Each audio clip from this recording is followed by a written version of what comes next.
Baba alikuwa amelinda hii nchi yetu ya Kenya. Maneno ikitokea yoyote, baba ndio kipao cha mbele kuzuia hiyo maneno. Analengwa mawe lakini anasema watu wangu niko na nyinyi, tulieni. Tunatulianga Kenya kwa sababu ya baba. Baba kutoka kwa uongozi wa Moi ameshika hii Kenya jamani. Hataki ibiwa kura, ana haja. Anasema watu wangu tuko na nyinyi. Ile Mungu alinipangia ndio itakuwa.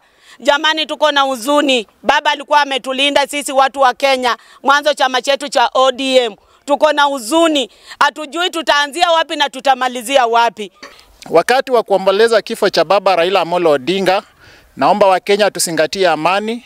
Naomba serikali izingatie ulinzi wa wananchi wake, ambapo ni kitu ambacho mzee Raila Amolo Odinga alipigania kwa muda mrefu sana. Pia naomba ya kwamba tukaweze kuzingatia ukatusi ambao alileta kupitia katiba ya mwaka wa 2010.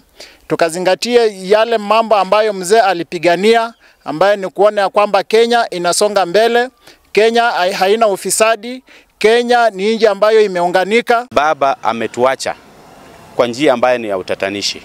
Baba wakati alipokutana na rais walikuwa na mikataba, ambapo tunataka rais ajitokeze wazi aambie Wakenya kwa jumla ya kwamba tulikuwa tumeelewana na Raila hivi na hivi na hivi na hivi. Ili hayo mkataba walikuwa wameelewana, wasingatio hizo mikataba. Number 2, sisi kama viongozi wa chama cha ODM, haswa sana National League, mfurudano yoyote sisi kama viongozi wa mashinani hatutaki kuiona.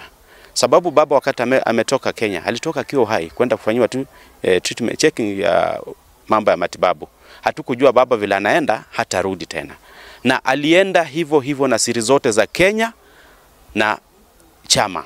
Lakini tukumbuke ya kwamba baba alituachia slogan ambayo inasema kwamba tuko tayari na mbele pamoja. Alikuwa na maana ya hiyo neno mbele pamoja. Wananchi hamkujua kwa nini baba alisema ya kwamba tuko mbele pamoja na tuko tayari. Amewatayarisha ya kwamba siku hii ya leo ilikuwa ni siku yake ya kuondoka. Na amewaonyesha ya kwamba muwe tayari wakati wowote. Chochote inayotokezea, msiwe wa kusema ya kwamba nani atatusaidia, nani atatupanga. Baba alianza kuwapanga na Mwenyezi Mungu anajua ni nani atamshikilia baba.